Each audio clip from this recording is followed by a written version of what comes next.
warahmatullahi wabarakatuh. Baiklah, di sini saya Ajmi Sunatela dengan NIM 23000348 akan menjelaskan tentang fungsi atau proses administrasi pendidikan. Fungsi atau proses administrasi pendidikan yang pertama itu planning atau perencanaan. Perencanaan merupakan kegiatan awal yang harus dilakukan dan juga merupakan persiapan dalam kegiatan administrasi dan dianggap syarat mutlak bagi setiap organisasi atau lembaga, baik perorangan maupun kelompok menurut Aswir 2005. Fungsi perencanaan atau mencakup berbagai kegiatan seperti menentukan kebutuhan diikuti dengan penentuan strategi mencapai tujuan. Rencana yang disusun dalam konteks pendidikan menurut Dr. Hadari Nawawi meliputi yang pertama itu perumusan tujuan, yang kedua itu penentuan bidang, yang ketiga itu menetapkan jangka waktu yang diperlukan, yang keempat menentukan metode atau cara mencapai tujuan, yang kelima itu menetapkan alat yang dipergunakan untuk meningkatkan efisiensi pencapaian tujuan, yang selanjutnya merumuskan rencana evaluasi, yang terakhir itu menetapkan jumlah atau sumber daya yang diperlukan. Yang kedua yaitu pengorganisasian, adalah aktivitas penyusunan pembukaan hubungan kerja antara orang-orang atau organ-organ sehingga terwujud suatu kesatuan usaha dan pencapaian tujuan. Yang kedua yaitu penentuan dan pendistribusian kerja, yaitu penyebaran atau pemberian tugas bekerja sekaligus pelaksanaan berserta kewenangan atau tanggung jawab yang harus dilakukan oleh masing-masing anggota atau staf pengurusan organisasi menurut Sabri tahun 2000. Ciri-ciri pengorganisasian yang pertama yaitu pengorganisasian terkait dengan upaya pimpinan atau pengelola untuk memadukan sumber daya manusia dan manusia yang diperlukan. Yang kedua yaitu sumber daya manusia terdiri dari orang-orang atau kelompok orang yang memenuhi syarat yang ditetapkan. Yang ketiga yaitu adanya sumber daya non-manusia, meliputi gedung, panti, atau perlengkapan lainnya. Yang keempat yaitu sumber yang diintegrasikan kepada dalam suatu organisasi. Yang kelima itu dalam organisasi terdapat pembagian tugas. Yang selanjutnya rangkaian kegiatan tersebut diarahkan untuk mencapai tujuan yang telah ditetapkan. Yang selanjutnya dalam mencapai tujuan, sumber daya manusia merupakan pemegang peran utama dalam paling menentukan menurut Sutya 2004. Yang ketiga yaitu ada intention. Fungsinya penegakan atau intention akuntansi artinya menegakkan orang-orang dalam organisasi agar mampu bekerja dan memenuhi kesadaran. Yang keempat yaitu ada kontrol atau pengawasan. Dalam buku Ahmad Sabari dijelaskan dalam berbagai subversi bahwa setiap pelaksanaan daripada program pendidikan memerlukan adanya pengawasan atau subversi.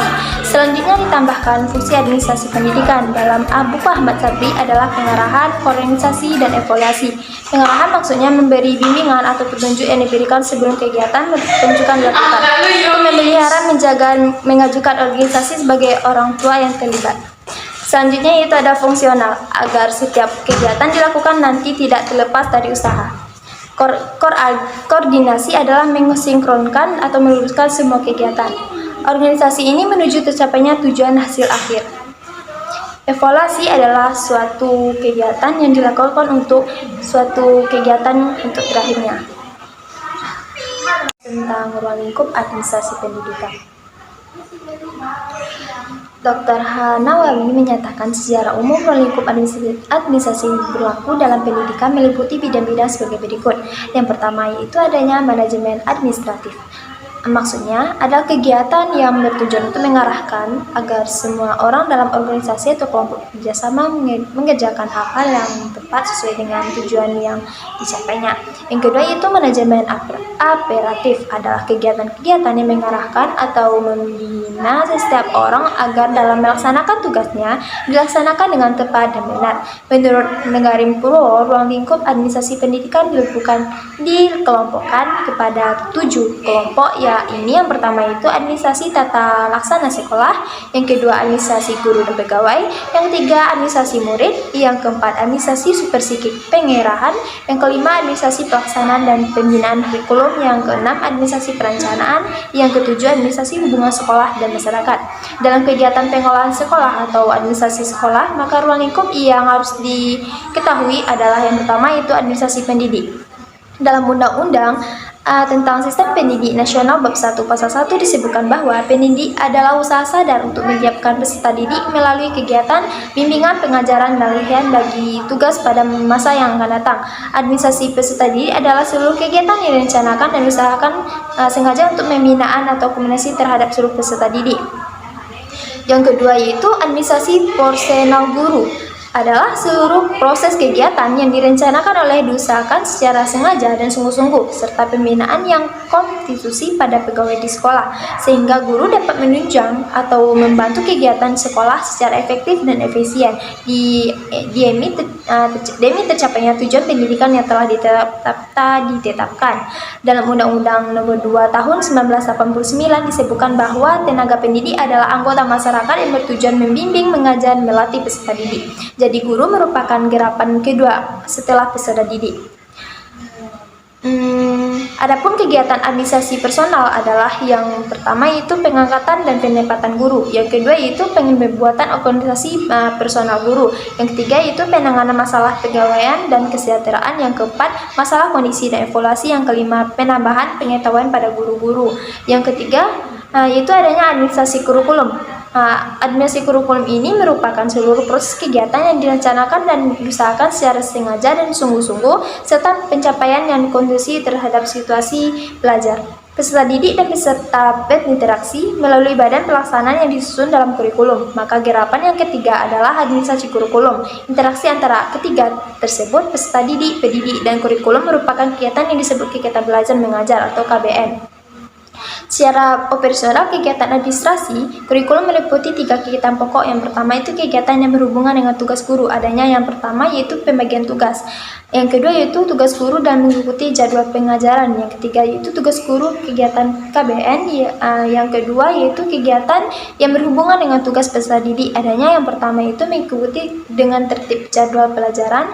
Yang kedua yaitu mengikuti kontribusi. Yang ketiga yaitu mengunjungi perpustakaan untuk perlengkapan dan bahan pelajaran. Yang keempat yaitu mengikuti kegiatan kelompok. Yang kelima yaitu mengikuti les privat. Nah, yang ketiga ini yaitu kegiatan yang berhubungan dengan seluruh aktivitas akademik. Yang pertama yaitu faktor kegiatan fisik. Yang kedua faktor kegiatan non fisik. Yang ketiga faktor perlengkapan atau bahan bacaan. Yang keempat administrasi sarana dan prasarana. Secara kronologis operasional, kegiatan administrasi sarana dan prasarana pendidikan meliputi yang pertama yaitu perencanaan pengganan barang, yang kedua yaitu praktikuasi rekanan, yang ketiga pengganan barang, yang keempat penyimpanan, yang kelima pemeliharaan, yang keenam penghapusan atau pengekan, yang ketujuh pengadilan, yang selanjutnya yaitu adanya administrasi anggaran biaya. KBN atau PBM akan semakin baik berhasil bila tunjangan dengan anggaran biaya yang memadai. Maka timbullah garapan kelima yaitu administrasi anggaran biaya.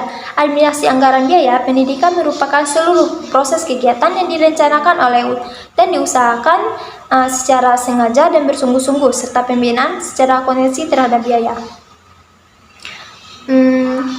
Selanjutnya yaitu dana yang dimasukkan itu disebut dana masukan atau input, yang kemudian setelah dilakukan perencanaan anggaran atau budgeting, lalu dilakukan dalam pelaksanaan proses pendidikan dan akhirnya bertanggungjawabkan sesuai kegiatan. Selanjutnya yaitu adanya tata laksana atau tata usaha akan semakin baik dan berhasil bila ditunjang dengan tata laksana dengan baik. Kegiatan ini sering disebut dengan administrasi dalam arti sempit, yaitu kegiatan tulis menulis. Yang ketujuh yaitu adanya administrasi organisasi. KBN akan semakin berhasil bila seluruh kegiatan penunjang organisasi dengan sebaik-baiknya, termasuk pengorganisasian yang struktur, jenjang pendidikan, dan sebagainya. Yang delapan yaitu adanya hubungan sekolah dan masyarakat. Akhirnya pendidikan sebagai lembaga sosial akan semakin lancar dan berhasil dalam tugasnya dan mendapat simpatis dari publik bila dapat menjalin hubungan yang akrab sensasi dengan publik masyarakat, sehingga kegiatan operasional pendidik semakin efektif apabila telah diterapkan. Yang ke-9 yaitu administrasi supervisi atau pengawasan. Kedelapan gerapan administrasi sekolah atau pendidik tersebut akan telah disusun secara berkelompok. Itu merupakan teman-teman dapat kita simpulkan bahwa administrasi pendidikan merupakan segenap proses pengarahan dan pengintegrasian sesuatu, baik personil, spiritual, maupun materi yang bersekautan paut dengan pencapaian tujuan pendidikan. Di dalam administrasi pendidikan ini juga ada kegiatan bersama yang dilakukan dalam bidang pendidikan, yaitu perencanaan, pengorganisasian, pengarahan, dan pelaporan, pengorganisasian, pengawasan, dan pembiayaan dengan menggunakan fasilitas yang tersedia. Administrasi pendidikan ini perlu merupakan substansi dari sistem pendidikan di sekolah yang bertujuan menunjang pencapaian tujuan pendidikan yang efektif dan efisien. Sedangkan tujuan dari administrasi pendidikan itu sendiri pada umumnya adalah agar suatu kegiatan yang mendukung tercapainya tujuan pendidikan, atau dengan kata lain, administrasi yang digunakan dalam dunia pendidikan diusahakan untuk mencapai tujuan pendidikan, serta ruang lingkup administrasi pendidikan ini adalah mencakup bidang-bidang yang sangat luas, hampir seluruh aspek yang terkait dengan pelaksanaan kegiatan lembaga pendidik masuk ke dalam cakupan administrasi pendidikan, seperti personil sekolah, kurikulum, keuangan, sarana prasarana, pengawasan dan supervisi pendidikan, kepemimpinan, dan sebagainya. Nah, sekian penjelasan dari saya. Assalamualaikum warahmatullahi wabarakatuh.